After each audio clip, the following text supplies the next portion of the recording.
ओम नमः शिवाय, ओम नमः शिवाय, ओम नमः शिवाय, ओम नमः शिवाय।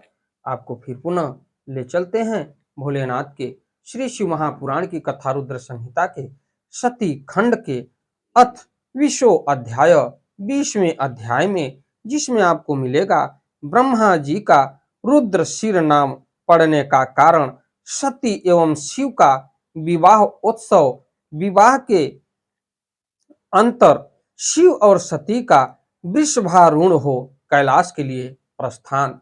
इस कथा में मैं आपको ले चलता हूं।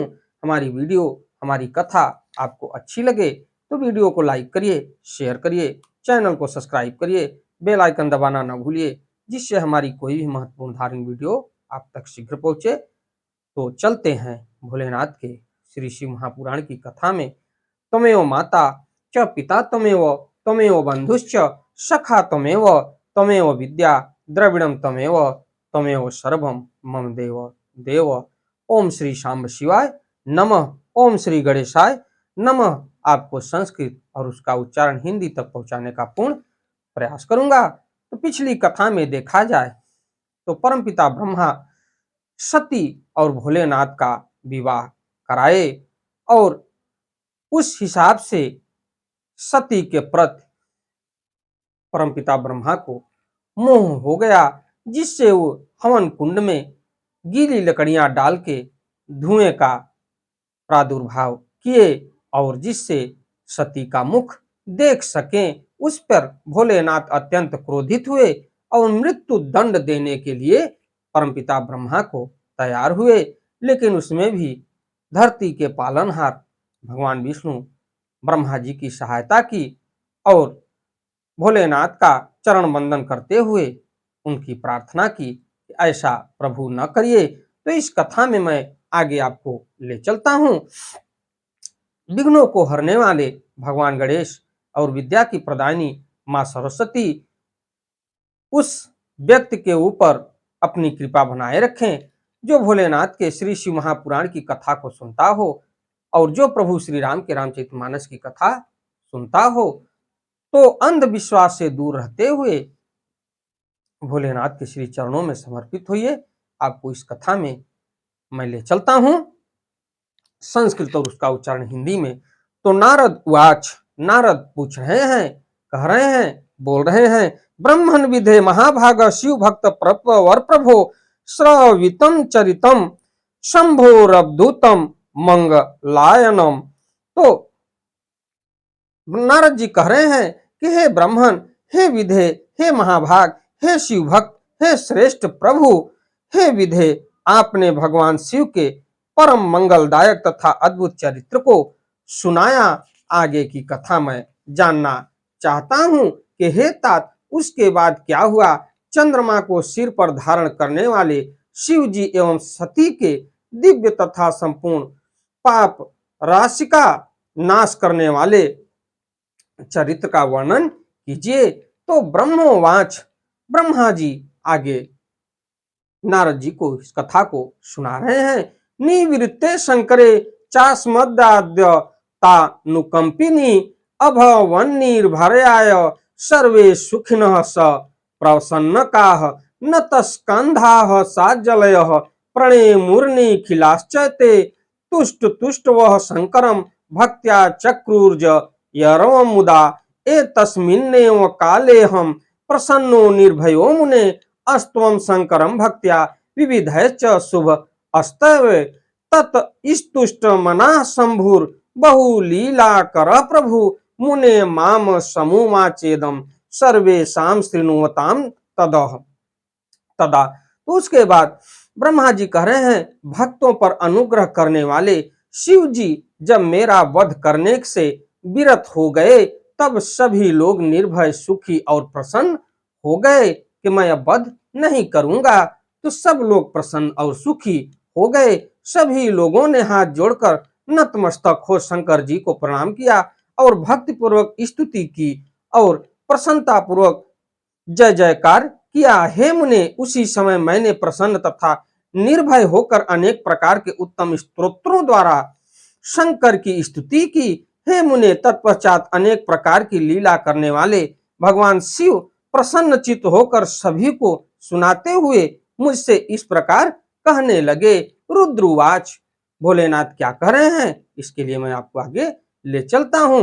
इत्याकर्ण वचः शंभुर बहुलीलाकृतः प्रभो स्पृशन् स्वयं कमता तथा भूत्वा प्रमामं वृषध्वजं यावदेव महं स्वयं कम स्पृशामि निज पाणिना तावत् तत्र स्थितं साध्यस्तुद्रु प्रविश्वाहन ततो लज्जा परितांगम स्थिश्चाह मधोमुखः इंद्राधैर्यमरे सर्वे सदृष्टं सर्वतः स्थित अथाहं लज्जयाविष्ट प्रणिपत्य महेश्वरं प्रावोचम स्तुति कृत्वा क्षम्यतां क्षम्यतामिति अस्य पापस्य शुद्ध्यार्थ प्रायश्चित्तं वद प्रभो निग्रहं च तथा न्यायं येन पापं प्रयातु मे इत्युक्ता स्तुतो मया शंभुर्वचः प्रणतं हि मां सप्रसन्नतरो भूत्वा सर्वेशो भक्तवत्सलः। तो उसके बाद ब्रह्मा जी ये बात भोलेनाथ क्या कर रहे हैं इसके लिए मैं आपको आगे ले चलता हूं। तो भोलेनाथ कह रहे हैं कि हे ब्राह्मण, हे तात, मैं प्रसन्न हूं, आप निर्भर हो जाइए, आप अपने हाथ से सिर का स्पर्श करें और संयम रहित होकर मेरी आज्ञा का पालन करें। तो ब्रह्मा जी आगे क्या कह रहे हैं इसके लिए मैं आपको ले चलता हूं।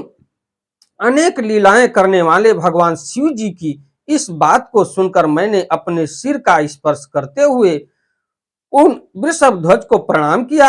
मैंने जैसे ही अपने हाथ से अपने सिर को स्पर्श किया उसी क्षण वहां उसी के रूप में वृषभ वाहन स्थित दिखाई पड़े। तब लज्जा युक्त शरीर वाला मैं नीचे की ओर मुख करके खड़ा रहा। उस समय वहां स्थित इंद्र आदि देवताओं ने मुझे देखा। उसके पश्चात लज्जा से युक्त होकर मैं शिव जी को प्रणाम करके तथा उनकी स्तुति करके क्षमा कीजिए ऐसा कहने लगे। हे प्रभु, इस पाप की शुद्धि के लिए कोई प्रायश्चित और उचित दंड कीजिए जिससे मेरा पाप दूर हो। इस प्रकार मेरे कहने पर भक्त वत्सल सर्वेश शंभु अत्यंत प्रसन्न होकर मुझ विनम्र ब्रह्मा से कहने लगे। तो भोलेनाथ आगे क्या कह रहे हैं इसके लिए मैं आपको ले चलता हूं। अनेनैव स्वरूपेण मदधिष्ठत केन हि तपः कुरु प्रसन्नात्मा मदाराधन तत्परः ख्यातिं यस्यासि सर्वत्र नाम्ना रुद्रशिरः छितो साधकः सर्वकृत्यानां तेजो भाजां द्विजन्मनां।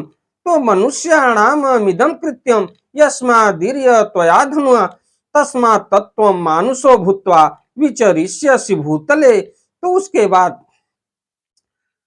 भोलेनाथ कह रहे हैं कि हे ब्राह्मण, मुझसे अधिष्ठित इसी प्रकार रूप आप प्रसन्नचित्त होकर आराधना में संलग्न रहते हुए तब करें। इससे पृथ्वी पर सर्वत्र रुद्रशिर नाम से आपकी प्रसिद्धि होगी और आप तेजस्वी ब्राह्मणों के सभी कार्यों को सिद्ध करेंगे और करने वाले होंगे। आपने काम के वशीभूत होकर जो वीरपात किया है वह कृत्य मनुष्यों का है, इसलिए आप मनुष्य होकर पृथ्वी पर विचरण करें। जो तुम्हें इस रूप से देखकर यह क्या ब्रह्मा के सिर पर शिव जी कैसे हो गए ऐसा कहता हुआ पृथ्वी पर विचरण करेगा और फिर जो कौतुकवश आपके संपूर्ण कृत्यों को सुनेगा वह पराई स्त्री के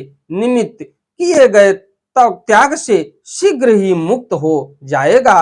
लोग जैसे जैसे आपके इस कुकृत्य का वर्णन करेंगे वैसे वैसे आपके इस पाप की शुद्धि होती जाएगी। जो आपने पाप किया है तो आप धरातल पर जाइए, पृथ्वी पर जाइए और जितने लोग आपका अपमान करते जाएंगे उतनी ही शुद्धि आपको मिलती जाएगी। तुम्हारा जो तेज पृथ्वी पर गिरा उससे आकाश में प्रलयंकर मेघ होंगे। उसी समय वहां देवर्षियों के सामने शीघ्र ही उस तेज से हे तात सर्वत्र आवर्त पुष्कर तथा द्रोण नामक ये 4 प्रकार के प्रलयंकारी महामेघ हो गए। हे मुनि श्रेष्ठ, ये मेघ शिव की इच्छा से गरजते हुए जल की थोड़ी सी वर्षा करते हुए तथा भयानक शब्द करते हुए आकाश में फैल गए। उस समय घोर गर्जना करते हुए उन मेघों के द्वारा आकाश के आच्छादित हो जाने पर शीघ्र ही शंकर जी और सती देवी शांत हो गई। और हे मुने, उसके बाद मैं निर्भर हो गया और शिव जी की आज्ञा से मैंने विवाह के शेष कृत्यों को यथाविधि पूर्ण किया। उसके बाद हे मुनि श्रेष्ठ, उस समय देवताओं ने प्रसन्न होकर शिव के मस्तक पर चारों ओर से पुष्पों की वर्षा की। उस समय बाजे बजाने लगे, गीत गाए जाने लगे और ब्राह्मण गण भक्ति से परिपूर्ण हो वेद पाठ करने लगे। रंभा आदि अप्सराएं प्रेम पूर्वक नृत्य करने लगी। इस प्रकार हे नारद, देवताओं की स्त्रियों के बीच महान उत्सव हुआ। तदंतर यज्ञ कर्म का फल देने वाले भगवान परमेश्वर शिव प्रसन्न होकर लौकिक गति का आश्रय ले हाथ जोड़कर प्रेम पूर्वक मुझ ब्रह्मा से कहने लगे। तो ईश्वर उवाच, तो फिर पुनः भोलेनाथ ब्रह्मा जी से क्या कह रहे हैं, इसके लिए मैं आपको ले चलता हूं। हे ब्रह्मण सुकृतम कर्मम सर्वम वैवाहिकम च यत् प्रसन्नोस्मि त्वमाचार्यो दधाम ते दक्षिणाम च काम या चस्वताम सुरज्येष्ठ यद्यपि स्यात् सुदुर्लभा ब्रूहि शीघ्रम महाभाग ना देयम विद्यते मम। तो भोलेनाथ कह रहे हैं कि हे ब्राह्मण, जो भी वैवाहिक कार्य था उसे आपने उत्तम रीत से संपन्न किया। अब मैं आप पर प्रसन्न हूं। आप इस वैवाहिक कृत्य के आचार हैं। आगे भोलेनाथ पुनः फिर कह रहे हैं परमपिता ब्रह्मा से कि मैं आपको क्या दक्षिणा दूं। हे सूर्यश्रेष्ठ, आप उसे मांगिए, वह दुर्लभ ही क्यों न हो, उसको शीघ्र कहिए। हे महाभाग, आपके लिए मेरे द्वारा कुछ भी अदेय नहीं है। तो ब्रह्मोवाच, ब्रह्मा जी फिर पुनः कर रहे हैं इत्याकर्ण वच सोहम शंकरस्य कृतांजलि मुने ओचम विनीतात्मा प्रणम्येशम मुहुर्मुह यदि प्रसन्नो देवेश वर योग्योस्माहम यदि तत्कुरु त्वं महेशान सुप्रीत्या यदा दाम्यहम अनेनैव तु रूपेण वेद्यामस्याम महेश्वर त्वया स्थेयम सदैवात्र नृणाम पाप विशुद्धे। उसके बाद परमपिता ब्रह्मा कह रहे हैं कि हे मुने, हे शंकर का यह वचन सुनकर मैंने हाथ जोड़कर विनती भाव से उन्हें बार बार प्रणाम किया। और हे देवेश, यदि आप प्रसन्न हैं और यदि मैं वर प्राप्त करने योग्य हूं तो हे महेश, आप जो हमें उचित हो उसको दीजिए, नहीं तो जो मैं कह रहा हूं उसे आप अत्यंत प्रसन्नता के साथ कीजिए। हे महेश्वर, आप मनुष्यों के पाप की शुद्धि के लिए इसी रूप में वेदी पर सदा विराजमान रहिए। हे चंद्रशेखर, हे शंकर, जिससे आपके सानिध्य में अपना आश्रम बनाकर आपसे इस पाप की शुद्धि के लिए मैं तपस्या करूं। ये परमपिता ब्रह्मा कह रहे हैं भोलेनाथ से। तो चैत्र मास के शुक्ल पक्ष की त्रयोदशी तिथि को पूर्वा फाल्गुनी नक्षत्र में रविवार के दिन इस भूतल पर जो मनुष्य आपका भक्ति पूर्वक दर्शन करेगा, हे तात, उसके सारे पाप नष्ट हो जाएंगे और विपुल पुण्य की वृद्धि हो और उसके समस्त रोगों का सर्वथा नाश हो जाए। जो स्त्री दुर्भगा बंध्या कानी अथवा रूपहीन हो, वह भी आपके दर्शन मात्र से निश्चित रूप से निर्दोष हो जाए। तो ये परमपिता ब्रह्मा कह रहे हैं भोलेनाथ से। तो ब्रह्मोवाच इत्याकर्ण वचों में ही स्वतात्म सर्व सुखावहम तथा स्थित्व शिव प्राह प्रसन्नेन चेतसा। तो इस प्रकार आपने तथा संपूर्ण लोगों को सुख देने वाले मुझ ब्रह्मा का वचन सुनकर प्रसन्न मन से भगवान शंकर ने तथास्तु कहा। तो शिव उवाच, भोलेनाथ क्या कह रहे हैं, हिताय सर्वलोकस्य वेद्याम तस्याम व्यास्थितः अस्थास्यामि सहितः पत्यान सत्यात्व चनादिधे। तो शिव जी कह रहे हैं कि हे ब्राह्मण, आपके कथनानुसार मैं सारे संसार के हित के लिए अपनी पत्नी सहित इस वेदी पर सुस्थिर भाव से स्थित रहूंगा। तो ब्रह्मोवाच इत्युक्ता भग वास्तत्रम सभार्यो वृषभध्वजः उवाच वेदी मध्यस्थो मूर्तिकत्वान् स्वरूपिणीं ततो दक्षं समामन्त्र्य शंकरः परमेश्वरः पल्या सत्यागन्तुमना अभूत्स्व जन वत्सलः। तो ब्रह्मा जी कह रहे हैं कि ऐसा कहकर पत्नी सहित भगवान शिव जी अपनी अंश रूपिणी मूर्ति को प्रकट वेदी के मध्य भाग में विराजमान हो गए।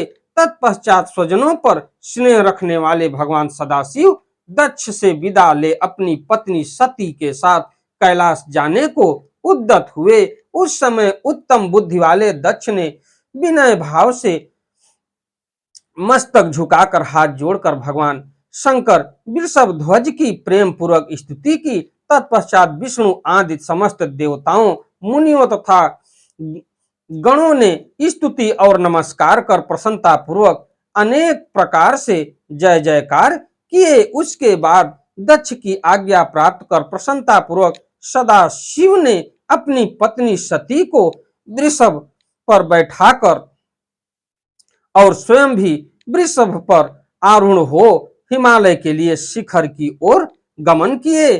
मंद मंद मधुर मुस्कुराने वाली तथा सुंदर दांतों वाली सती शंकर जी के साथ वृषभ पर बैठी हुई चंद्रमा में विद्यमान श्याम कांति की तरह शोभायान हो रही थी। उस समय विष्णु आज संपूर्ण देवता, मरीचि आज समस्त ऋषि एवं दक्ष प्रजापति भी मोहित हो गए तथा अन्य सभी लोग चित्र लिखित से प्रतीक हो रहे थे। कुछ लोग बाजे बजाते हुए तथा कुछ लोग सुंदर स्वर में शुद्ध तथा कल्याणकारी शिव सय का गान करते हुए प्रसन्नता पूर्वक शिव जी का अनुगमन करने लगे। कुछ दूर चले जाने के पश्चात शिव जी ने आधे मार्ग से दक्ष को प्रेम पूर्वक लौटा दिया। फिर सदा शिव गणों सहित प्रसन्नता पूर्वक अपने स्थान को चले गए। तो उसके बाद विसृष्टा अपि विष्णुवाद्याः शंभुनामपन रेवते अनुजगमुह शिवं भक्त्या सुराः पर मया मुदा तय सर्वे सगुणैः शंभु सत्या च स्वस्त्रिया यतु प्राय स्वयं धाम संहृष्टो हिम वद गिरि शोभितम तत्र गत्वा खिलांदे वान मुनीनपि परांस्थता मुदा विसर्जम्याम बहु साम्याम सुंदरम शंभु माभ्यास ते सर्वे विष्णुवाद्या मुदिताननाः स्वयं स्वहं धाम ययुर्नत्वा स्तुत्वा च मुनयः सुरा। तो उसके बाद शिव जी ने विष्णु आदि सभी देवताओं को विदा भी कर दिया। फिर भी वे लोग परम भक्ति एवं प्रेम के वशीभूत हो शिव जी के साथ साथ कैलाश पर्वत पर पहुंचे। उन सभी देवताओं, गणों तथा अपनी स्त्री सती के साथ भगवान शंभु प्रसन्न होकर हिमालय पर्वत पर सुशोभित अपने धाम में पहुंच गए। वहां जाकर संपूर्ण देवताओं, मुनियों तथा अन्य लोगों का आदर पूर्वक बहुत सम्मान करके प्रसन्नता पूर्वक शिव जी ने उन्हें विदा किया।